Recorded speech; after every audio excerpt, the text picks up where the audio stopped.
Hey guys, I'm looking for more editors, info for that in the description. Also, if you've been looking for more content, look no further than these areas here. Okay, on to the video. This movie is so scary that you won't sleep tonight.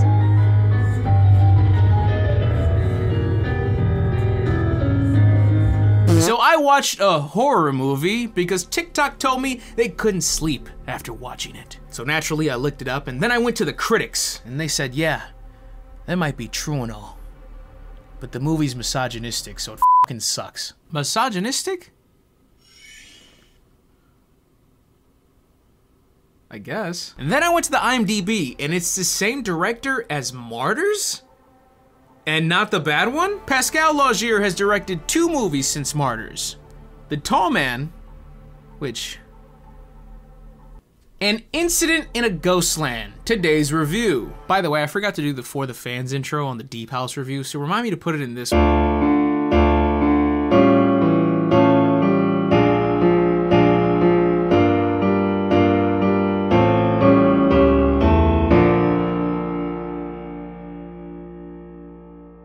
Now, I'm not gonna give you my thoughts on this movie before I hit you with the play-by-play, but I will show you this picture. Okay, I will say, I don't think the movie's bad. It's guaranteed at least a 4 out of 10 in my book. Could be a 4, could be a 10, any number in the middle. And I will say, if you do wanna watch this movie, blind watch is the way. My spoilers will greatly affect your viewing. And today's sponsor can greatly affect your life. This video is sponsored by Skillshare. Back again, you already know that I'm a big fan personally. Learn new skills, master old ones. I already told you that I was in Hamza Ahmed's class. Dopamine detox, reduce distractions, and increase your productivity, because I'm really bad at most things mentioned in that title. But I finally finished this class, and through it all, I ended up trying 24-hour dopamine detox, which restricts you from engaging in some of the things in red, or all of the things in red, instant gratification activities, unless it's for work. Some of those harder than others, but I partially failed, but Hamza teaches you how to efficiently move on from that class project, regardless of your results, with the 24-hour dopamine detox. The Skillshare is honestly just super easy to use, and I would love to implement so many of these classes into my life. And if you guys would like to do the same, the first 1,000 of my viewers to sign up using my code,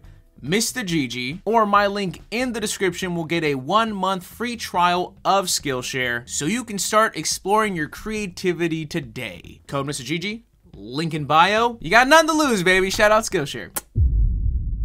So we have 2 daughters, Beth and Vera, along with their mother, Colleen, played by Mylene Farmer, who I kind of fell in love with. They're driving down to a boony supreme that they inherited from their aunt who recently passed. Beth wants to be a young horror writer, and Vera just kind of hates everything. That's her character. She's the type of young firecracker that has lines like, I'd much rather be roadkill than your sister. I mean, even mom can't avoid Vera's strays. I don't speak French.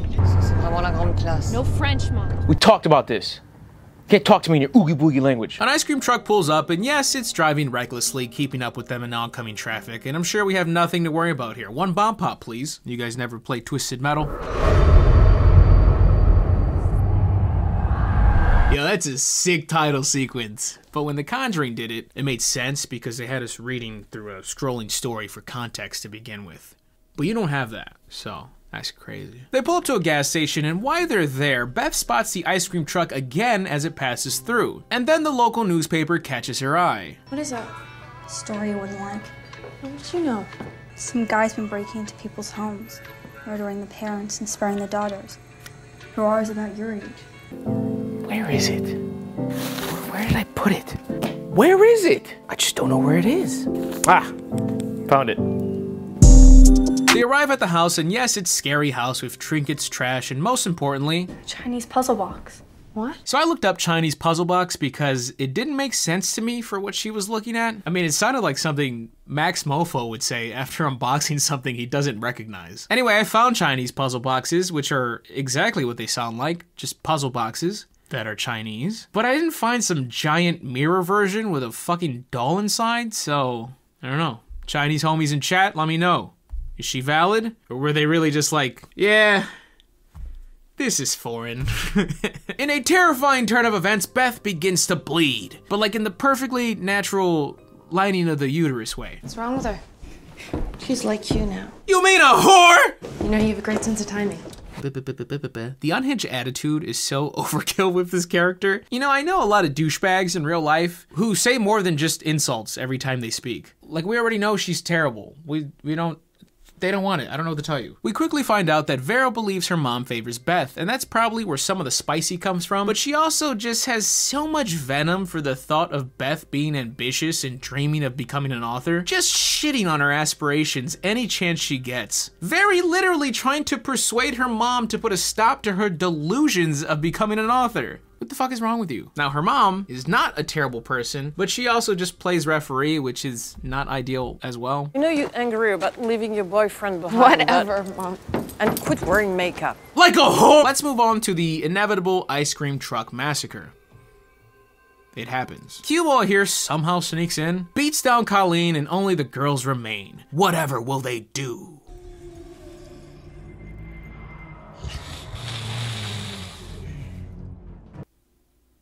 Why'd he just sniff doll pussy? Is that his quirk? It's not like he's done with the home invasion and now he's celebrating with a whiff of plushy taint. He just stopped halfway through his mission and took a hit of Raggedy Ann like an inhaler. It gets weirder, don't worry. He drags him down to the basement and sniffs Beth.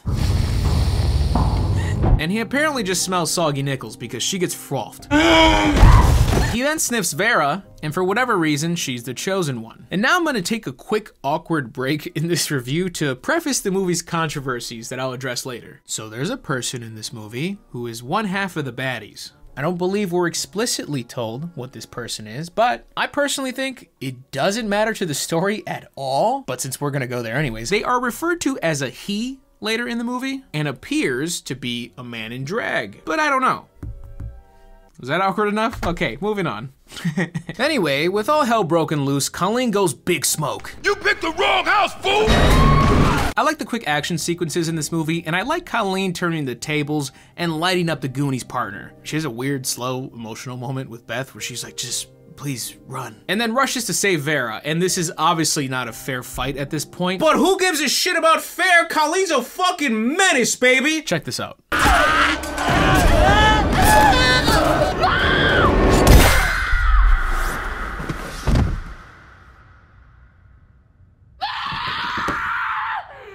Yes, it's true. We have been hoodwinked, bamboozled, led astray, run amok, and flat out deceived. Was that like the sound of the Fortnite battle, like leveling up in the Fortnite battle pass?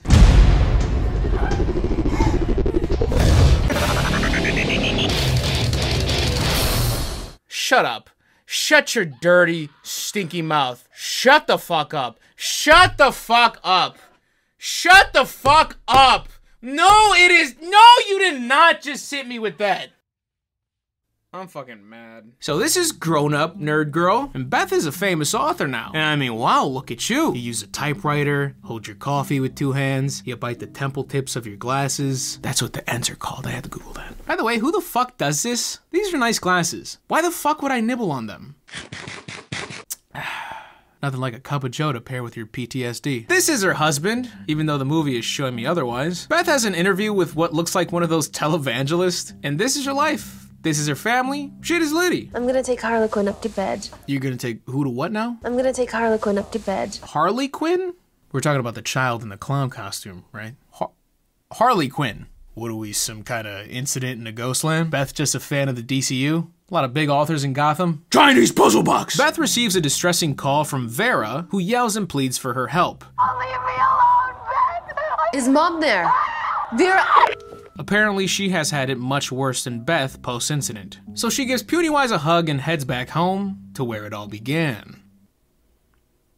I called the kid Pennywise. Why is no one high-fiving me? Colleen hasn't aged a second, even though it's presumably been, I don't know, a decade? And Writers Room 101 just have the character acknowledge the lack of aging to silence the critics. You haven't changed. said, oh, well.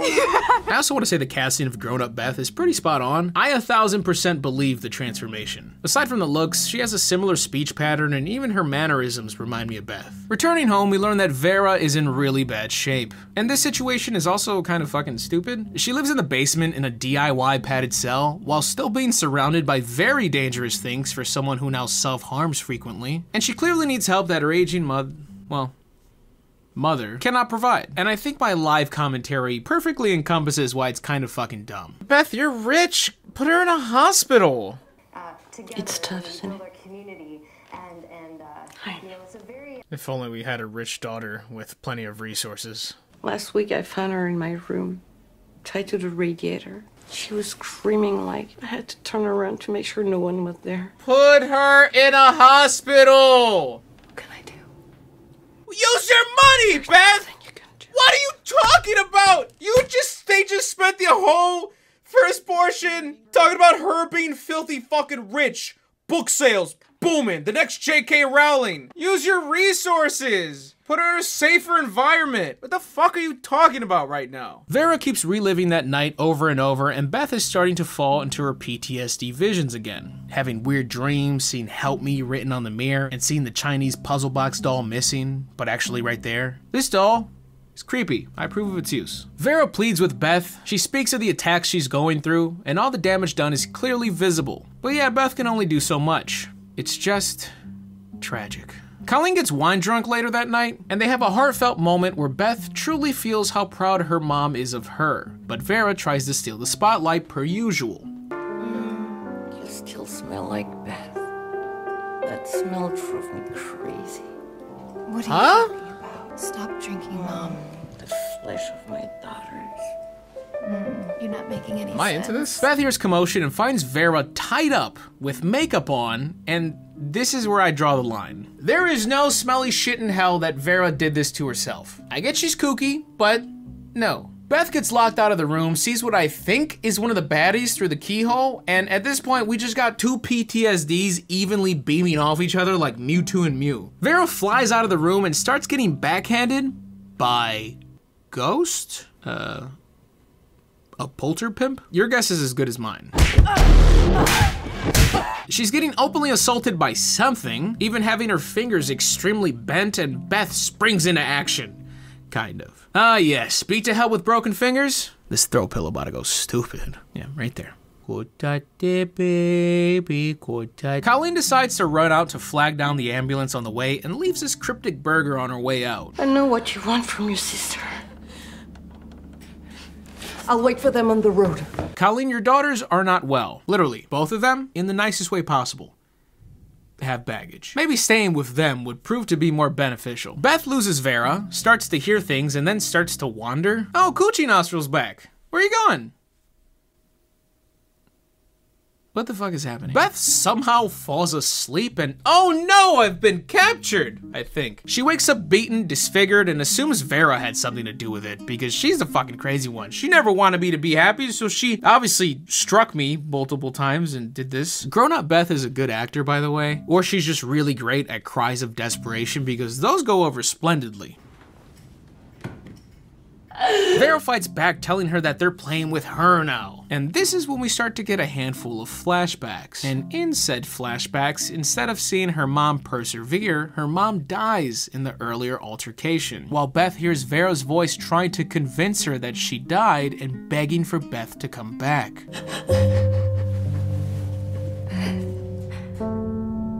It's just us now.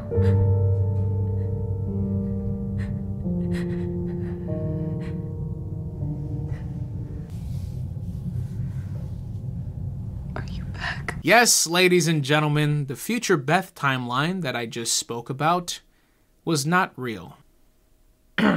We have been hoodwinked, bamboozled, run. This is a fun reveal right here. You were talking to them like they were real. And to Mom. You looked at me like I was crazy. So what I'm assuming happened is that Beth let her mind leave to somewhere better. She created a story, as she does, and dove into it with all her mind, body, and soul. The future she always wanted. But notice Vera didn't change. Vera was her one true reminder of hell until she couldn't escape it any longer. And little by little, you start to pick up on all the details in her living hell that the little author herself built off of to create her imagined heaven. And now she has snapped out of it. Some of the details and even dialogue is fun to pick up on after this reveal, and obviously, I was playing along during the review because I wanted to surprise you as well, so don't go back and answer some of my rhetorical questions. Oh, what's happening right now? I know what's happening. I just wanted to surprise you as well. Some of the small details I like are Colleen busting open a beer and Beth questioning it in a bit of disgust. Since when did you start drinking redneck beer? And there's no response. The baddies force her to drink this trash when they're fucking with her. I don't know where your talent comes from. Your capacity to create your own worlds. Now this reveal is not without its flaws, but my theory is, I think this also explains as to why Colleen, her mother, has not aged in this dream. Beth only knows what she last looked like, so that's the only Colleen she can imagine. Although that's kind of immediately countered by Vera's grown-up self. But obviously if Vera was still a child in the dream, then that would destroy the illusion, so I don't know. I also like to think that this is why they haven't done anything for Vera in the dream to genuinely help her, as I complained about. Beth presumably had the money to help her, but the reality behind it is that Beth cannot do anything for her in the real world, so that reality transfers to the dream, but it's just kind of poorly addressed. I would have loved if Dream Beth tried to reach out to facilities to try and find her help, or for whatever reason they just wouldn't take her in, or if there was the context given of Vera always escaping those facilities, just further doubling down that Dream Beth is trying to do something that real Beth cannot do, so she is struggling to create it. That also being paired with Dream and real Vera not stopping her attempts to fight to bring Beth back. As you can see, there's a lot of things to play with here, some of it intentional, some of it not, but it's nice to even be able to toy around with some theories. But for now, in our current day reality, Colleen is dead, and Beth and Vera have been held captive for an undisclosed amount of time. So the serial killer's jig is to keep any children alive in their home invasions to turn them into dolls every day, and I don't really understand it. Sure, sometimes crazy doesn't need to be explained, but this one dresses her up all cute, does her makeup, and then plants her for Big Man over here. Because if you're very astute, you'll remember. The problem here for me is that it seems to be lacking purpose. Is this just a game? Because once one of the girls are planted as a doll, Big Man looks around and just grabs the doll that gets his attention. And he's not all there, so he's easily distracted. And when he grabs a doll, he does weird shit, gropes the dolls, and hurts them if they make noise. How long does this go on? Is it possible he just doesn't choose one of the girls and then just clocks out for the day? What then? Well, I guess it's a happy accident because he does find Beth, smells her pee, and then starts to do those things I brought up. But luckily, Beth pulls a sharp pin from her hair and stabs Jeff Big Zo's in the shoulder. After falling, he triggers a bunch of dolls, gets overwhelmed, and starts destroying the fabric fupas he once held sacred. And like I said, distracted easily, Beth crawls past him undetected. And the game plan from here on out is tricky for Beth because she's unarmed and, well, just like the villains, doesn't know what the fuck to do right now. Baddie 1 is trying to open the door from downstairs, and I don't know who locked it to begin with, but sure, I'll play ball. Big Man recaptures Beth, but he gets beat down with a typewriter.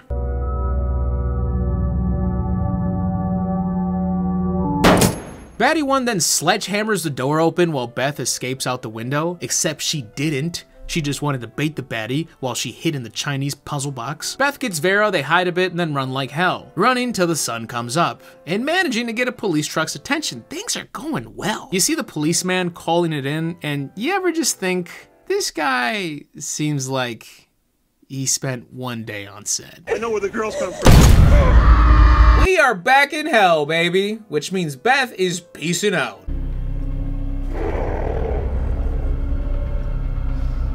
Why did we just hear her growl? There's some more fun details here, like the cop being a part of her dinner celebration, her kid still in that stupid fucking getup. By the way, to save some of you guys the time, I googled Harlequin. Yes, I get the reference. I just wanted to make fun of the child in the stupid fucking costume. A gentleman takes a seat by her and calls her book a masterpiece. The guy is H.P. Lovecraft, who Beth has idolized all her life. He's talked about earlier in the movie. She has a photo of him in her author dream. So she's got it made, but oh no, there goes Vera, who's not grown up in this dream. She's just the actual Vera. See what I mean with the confusion? Just the continuity's weird. Beth sees her clear as day, and her mother tries to convince her to reconsider returning to that world, there's nothing for her there. By the way, keep this scene in the back of your mind. Beth thinks about it, but says no matter what, she can't leave her sister, so she dramatically makes her return, only to get strangled by Big Man. But distracted again, she rushes to save Vera and starts biting the flesh off of Baddie 1. It's pretty gnarly. Big Man returns running in like Leatherface, and Baddie 1 tries to be slick, but... And no, there is no other remaining bamboozle. No, I'm actually not lying to you. The girls are rescued. Beth has one last illusion of her mother pointing to her typewriter. I'm assuming insinuating to keep pushing to be an author, and probably also throwing a nod to the symbolism of her beating down Big Boy with a typewriter. And the movie ends after a lasting little zinger from Beth. I bet you like to play sports. Do you play sports, Beth? I like to write stories.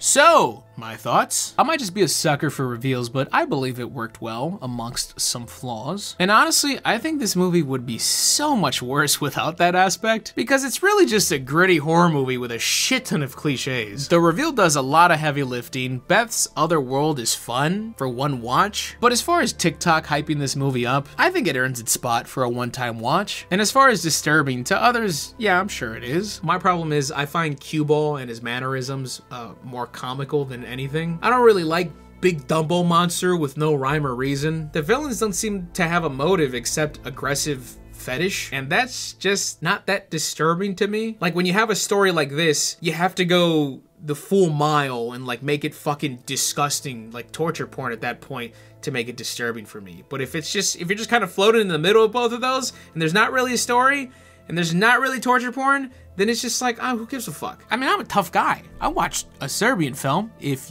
you remember. That's a joke, by the way, because someone's gonna take that seriously. 5 out of 10. And before we leave, as I hinted at, this movie does not come without its controversies. From backlash from the critics to on-set accidents. Let's talk about the very objective one of the two. The younger actress who played Vera, Taylor Hickson, was 19 years old, and she was filming a scene where she was pounding on a glass door. She was instructed to pound harder on the glass door, and she even asked the producer and director, hey, is this safe? They said yes. So she does as instructed, the glass breaks, she goes through the door and tears up one side of her face. She's gushing blood, rushed to the hospital, and takes on 70 stitches. And regardless of any future laser treatments and silicone treatments she underwent, she ended up with a permanent scar on her cheek from the incident. You can imagine how someone might feel having their look permanently alter overnight, especially when you're a young up-and-coming actress. And it's not like this accident was in her own home. This was negligence in what was supposed to be a controlled environment. She wasn't pounding on safety glass, there was no stunt double, she was put directly in harm's way, and aside from the production studio being fined, she sued their asses. And I'm not able to find the result of the lawsuit, either because it's still ongoing or because there was a settlement and for whatever reason it just wasn't covered. But regardless, I hope she is or was paid fucking handsomely in that lawsuit. Because aside from the pain, the healing, the treatments, the very possible effect on future roles, the incident could have ended so much fucking worse. Taylor didn't even attend the premiere because of what had happened, even though she was elated at the thought of being with her on-screen sister co-star in Paris for the event, which is sad. And fuck the studio for that. Now, the other controversy comes buried in the reviews of the movie. And I know at this point I should just eye roll the Rotten Tomatoes reviews that I read, especially when the first 2 reviews I see are literal opposites of each other. This movie is a critique on misogyny. This movie is literal misogyny. One of the reviewers legit say in their review, make no mistake, the whole purpose of this movie is to watch these women getting hit for 2 hours. I feel like you have to physically exert yourself to boil this film down to that. Although I can kind of understand how you might jump here because of all the criticisms that I threw at the villains of the movie. And it's not like the reviewer just came to slander. I actually agree with a lot of her other critiques. Then there's the accusation of transphobia in the film concerning one of the villains, which I mentioned, and listen. Whether this was a man in drag, a trans man / woman, whatever the case may be, I felt like there was hardly any focus on the matter, and it never once interfered with my watch. However, I do get the controversy brought up to a certain extent. I can see what some of them see. Like, was the villain a man in drag because that's weird? Are we conflating the idea of a possible trans person with a weirdo pervert killer? Like, I definitely didn't have the same experience as watching the movie as these people did, but I hear where you're coming from. I do. And the only other piece of supporting evidence I would consider is the scene at the end where the villain gets shot and then the wig falls off. There's focus on the wig falling off, and I'm not sure why. Was it for comedic effect? Was it just a fucking super cool slow motion frame that you recorded and you were like, well, I might as well fucking use it? To end this review on a positive note, Taylor Hickson's Twitter name is Childish Hambino, so I'm a fan. And also, here's this picture again. If you enjoyed this movie review, please leave a like. I would very much appreciate it. Here is your second reminder to please leave a like because you always ignore it the first time I say it. Please subscribe because I have more content coming your way. Here are my beautiful, lovely patrons, always supporting the boy, good people, big fan. I have new videos coming out on the second channel. It's true, they're there, go check. Mista G-Dubs. I have new videos also coming out on the third channel, Mista GG Live. It's true, go check. I also have made a new Mista GG Shorts channel because I can only fight change for so long. If you like short clips and shit like that, go check them out, and maybe you'll see a fun clip from a video that you didn't end up watching. Aside from that, I would like to thank you guys for all the recent support on the videos. I think shit's just been really good, you know? You guys have been really fucking with the content, which is great. I've gotten a little bit back into streaming on Twitch too, which I'm not saying it's permanent, but I've been doing it. That's been a lot of fun. Just feeling good about, you know, starting to get the ball rolling a little bit more here. That always feels good on a creator's end, and your guys' reception just makes it even better on top of that. So, as always, I am Mista GG, and I am out. Bye.